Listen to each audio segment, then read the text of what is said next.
Okay. From gang colors to skin color, officials continue to manufacture group violence in Virginia prisons. In a 2023 article, I outlined how officials manufactured gangs in Virginia's remote supermax prisons, Red Onion and Wallens Ridge, and instigated violence between them. I also demonstrated why this was done, namely to justify the continued operations of these two expensive and demonstrably unneeded prisons. Not only are the same culprits still inciting violence between prisoner groups in Virginia, but they are now perpetuating and inciting violence-prone racist white gangs against now existing black gangs. As my earlier article showed, there were no gangs in Virginia's prisons prior to 2004. In fact, there were no criminal gang laws on the books in Virginia at all prior to 2000. That's because there were no gangs in Virginia at the time. Officials in Virginia's prisons manufactured them, and it spread from there. Now they are busy facilitating the development of violent racist white gangs in the same prisons, again, where no such groups previously existed. Beginning in 2013, Virginia officials transferred numerous prisoners to other states who distinguished themselves for challenging and resisting abuses in Red Onion and Wallens Ridge. I was the first to be transferred in this manner in 2012. My own transfer made Virginia officials' motives of placing problematic prisoners in racially hostile settings apparent. I was sent to Oregon, one of the only states where blacks are a minority in the prisons, and there are some 13 different Aryan gangs. The object was clearly to set me up for violent conflict with the white supremacist gangs, which I wrote about in an article, Political Struggle in the Teeth of Prison Reaction. Other Virginia prisoners were transferred to Colorado into a prison environment much like Oregon's, but where white supremacist gangs were in open war against blacks.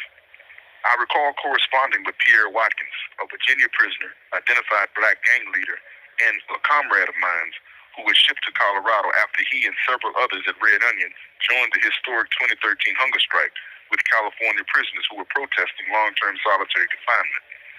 Pierre described how Colorado officials were enabling white supremacist gangs to attack and even kill black prisoners, and that Virginia officials had dropped him into an open race war there. Subsequently, other Virginia prisoners identified as black gang leaders were also sent to Colorado, including Kofi Doncourt, aka L.I., who described the violent race wars Virginia deliberately inserted them into in Colorado in his article, Blood in the Clenched Fist Alliance. Virginia officials knew exactly what they were doing by putting us in these racially hostile environments. In fact, I was shipped between 5 different state prison systems from 2012 to 2021, and in each one was only housed in cell blocks with groups of confirmed Aryan and Latino gang members that are known to be hostile toward blacks.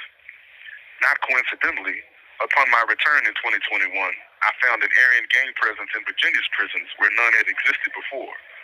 I learned that in my absence for a decade, Virginia officials have facilitated this development in its predominantly white staff prisons like Red Onion, Wallens Ridge, Keene Mountain, and Augusta. But upon being assigned to Red Onion in October 2024, I saw what was now amiss. Prisons from Colorado and Oregon, specifically ones belonging to actively violent Aryan gangs, were being interstate compacted to Virginia prisons and put with Virginia's fledgling Aryan groups, who they were infusing with their own violent brand of anti-black politics.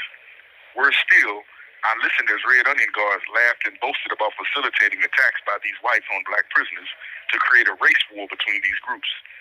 One such attack occurred on December 30th, 2023, on a Red Onion solitary confinement exercise yard.